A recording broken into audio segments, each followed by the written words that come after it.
नमस्कार दोस्तों, कैसे हैं आप सब। आप सभी का स्वागत है आपके अपने YouTube चैनल पर। और आज की कहानी शुरू करने से पहले जो भी चैनल पर पहली बार आए हैं या जिसने भी अभी तक चैनल को सब्सक्राइब नहीं किया है तो जल्दी से जाकर चैनल को सब्सक्राइब करें और घंटी का बटन दबाकर ऑल का आइकन जरूर प्रेस कर लें ताकि हमारी कहानियों की नोटिफिकेशन आप तक पहले पहुँचती रहे और आप हमारी कहानियों का आनंद उठाते रहें। तो चलिए शुरू करते हैं आज की एक और बेहतरीन कहानी। बहु शब्द सुनते ही मन में सबसे पहला विचार यही आता है कि बहू तो सदा ही पराई होती है, लेकिन मेरी शोभा भाभी से मिलकर हर व्यक्ति यही कहने लगता है कि बहू हो तो ऐसी। शोभा भाभी ने केवल बहू का बल्कि बेटे का फर्ज निभाया। 15 वर्ष पहले जब उन्होंने दीपक भैया के साथ फेरे लेकर यह वादा किया था कि वे उनके परिवार का ध्यान रखेगी, वह उनके सुख दुख में उनका साथ देगी, तब से वह वचन उन्होंने सदैव निभाया। जब बाबूजी दीपक भैया के लिए शोभा भाभी को पसंद करके आए थे, तब बाबूजी ने कहा था, बड़े शहर की लड़की है भैया जी, बातें भी बड़ी बड़ी करेगी, हमारे छोटे शहर में रह नहीं पाएगी। बाबूजी ने मुस्कुरा कर कहा था, दीदी मुझे लड़की की सादगी भा गई, देखना वह हमारे परिवार में खुशी खुशी अपनी जगह बना लेगी। बाबूजी की यह बात सच साबित हुई और शोभा भाभी कब हमारे परिवार का हिस्सा बन गई पता ही नहीं चला। भाभी हमारे परिवार की जान थी, उनके बिना त्यौहार विवाह आदि फीके लगते थे। भैया सदैव काम में व्यस्त रहते थे, इसीलिए घर के काम के साथ साथ घर के बाहर के काम जैसे बिजली का बिल जमा कराना, बाबूजी की दवा आदि लाना सब भाभी ही किया करती थी। माँ के देहांत के बाद उन्होंने मुझे कभी माँ की कमी महसूस नहीं होने दी। इसी बीच राहुल के जन्म ने घर में खुशियों का माहौल बना दिया। सारा दिन बाबूजी उसी के साथ खेलते रहते। मेरे दोनों बच्चे अपनी मामी के इस नन्हे उपहार से बहुत खुश थे। स्कूल से आते ही राहुल से मिलने की जिद करते थे। मैं जब भी अपने पति दिनेश के साथ अपने मायके जाती तो भाभी ना दिन देखती ना रात, बस सेवा में लग जाती। इतना लाड प्यार तो सगी माँ भी नहीं करती। एक दिन बाबूजी का फ़ोन आया। उन्होंने कहा, शालिनी दिनेश को लेकर फ़ौरन चली आ बेटी, शोभा को तेरी बहुत आवश्यकता है। मैंने तुरंत दिनेश को दुकान से बुलाया और हम दोनों घर के लिए निकल पड़े। मैं सारे रास्ते परेशान थी कि आखिर बाबूजी ने इस समय हमें क्यों बुलाया और भाभी को मेरी आवश्यकता ऐसा क्यों कहा। मन में सवाल लेकर जैसे ही घर पहुंची तो देखा कि बाहर टैक्सी खड़ी थी और दरवाजे पर 2 बड़े सूटकेस रखे थे। कुछ समझ नहीं आया कि क्या हो रहा है। अंदर जाते ही देखा कि बाबूजी परेशान बैठे थे और भाभी चुपचाप मूर्ति बनकर खड़ी थी। भैया गुस्से में आए और बोले, उफ, तो अब अपनी वकालत करने के लिए शोभा ने आप लोगों को बुला लिया है। भैया के यह बोल दिल में तीर की तरह लगे। तभी दिनेश बोले, क्या हुआ भैया, आप सब इतने परेशान क्यों हैं। इतना सुनते ही भाभी फूट फूट कर रोने लगी। भैया ने गुस्से में कहा, कुछ नहीं दिनेश, मैंने अपने जीवन में एक महत्वपूर्ण फैसला लिया है जिससे बाबूजी सहमत नहीं। मैं विदेश जाना चाहता हूँ, वहाँ बहुत अच्छी नौकरी मिल रही और रहने को मकान गाड़ी भी। यह तो बहुत अच्छी बात है भैया, दिनेश ने कहा। दिनेश कुछ और कह पाते तभी भैया बोले, मेरी बात अभी पूरी नहीं हुई दिनेश। मैं अब अपना जीवन अपनी पसंद से जीना चाहता हूँ, अपनी पसंद के जीवन साथी के साथ। यह सुनते ही मैं और दिनेश हैरानी से भैया को देखने लगे।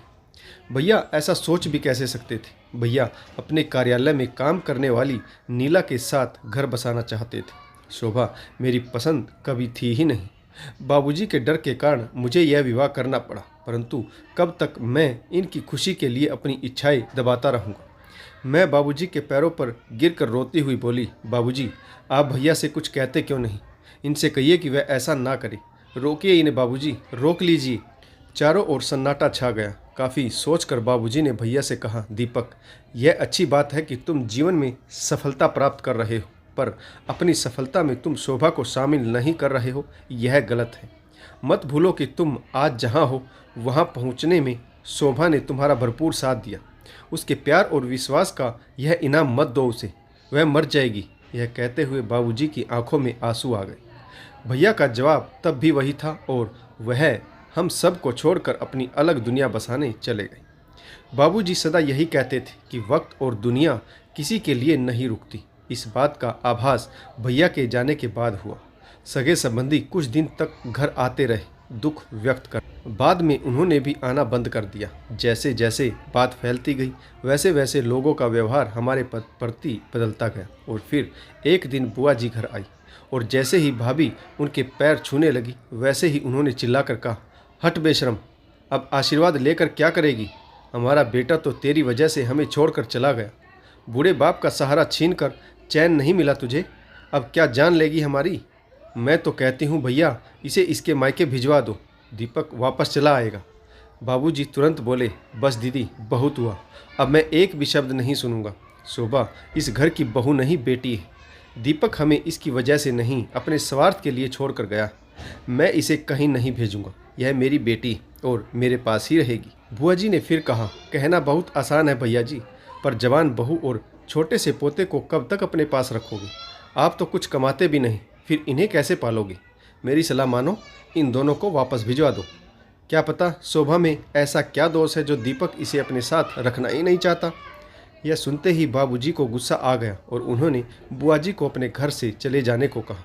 बुआ जी तो चली गई, पर उनकी कही बात बाबूजी को चैन से बैठने नहीं दे रही थी।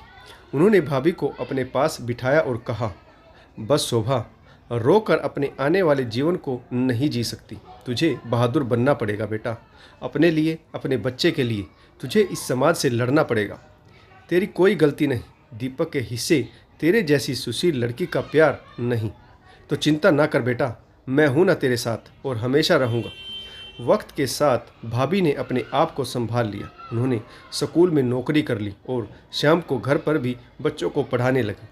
समाज की उंगलियां भाभी पर उठती रही, पर उन्होंने हौसला नहीं छोड़ा। राहुल को स्कूल में डालते वक्त थोड़ी परेशानी हुई, पर भाभी ने सब कुछ संभालते हुए सारे घर की जिम्मेदारी अपने कंधों पर उठा ली। भाभी ने यह साबित कर दिया, अगर स्त्री ठान ले तो वह अकेले पूरे समाज से लड़ सकती। इस बीच भैया की कोई खबर नहीं आई। उन्होंने कभी अपने परिवार की खोज खबर नहीं ली। वर्षों बीत गए, भाभी अकेली परिवार चलाती रही, पर भैया की ओर से कोई मदद नहीं आई। एक दिन भाभी का स्कूल से फ़ोन आया, दीदी आप घर पर ही हो ना? शाम को आपसे बहुत आवश्यक बात करनी।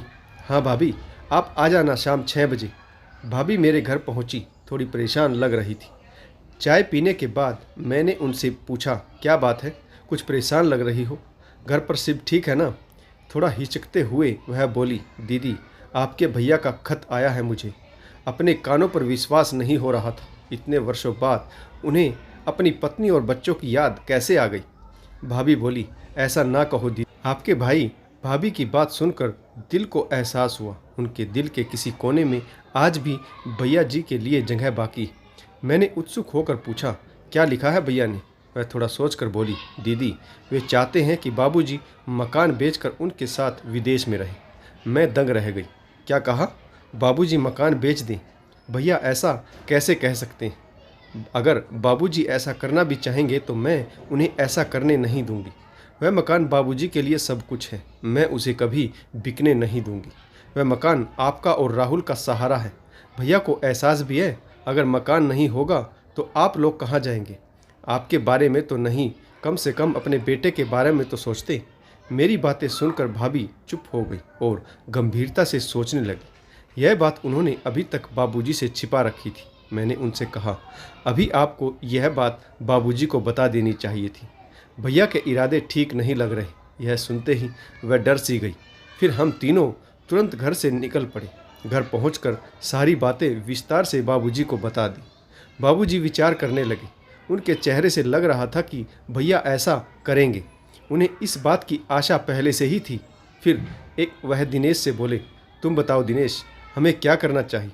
दिनेश ने कहा, दीपक आपके बेटे, जाहिर सी बात है इस मकान पर उनका हक बनता है। यदि आप अपने रहते यह मकान भाभी और राहुल के नाम कर दें तो फिर भैया चाह कर भी कुछ नहीं कर पाएंगे। दिनेश की यह बात सुनकर बाबूजी ने तुरंत ही फैसला ले लिया कि वह अपना मकान भाभी के नाम कर देंगे।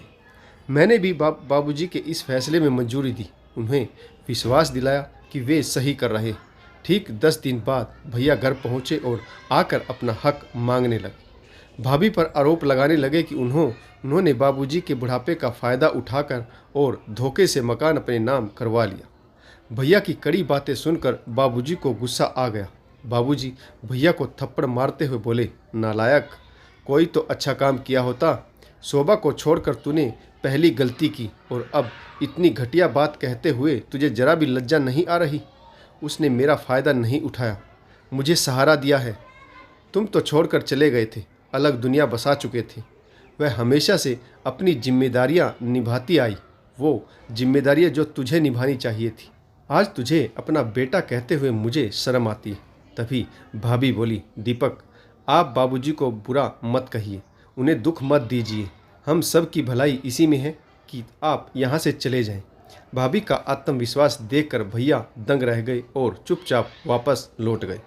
दोस्तों, इस कहानी में आपको किस पात्र की भूमिका सबसे अच्छी लगी कमेंट्स जरूर कीजिएगा। आशा करता हूँ कहानी भी आपको पसंद आई होगी। अगर आपको कहानी अच्छी लगे लाइक शेयर और कमेंट्स जरूर कीजिएगा ताकि हमारा भी हौसला बढ़ता रहे। तो कहानी पढ़ने के लिए आप सभी का बहुत धन्यवाद। जय हिंद, वंदे मातरम, भारत माता की जय। जय जवान और जय किसान।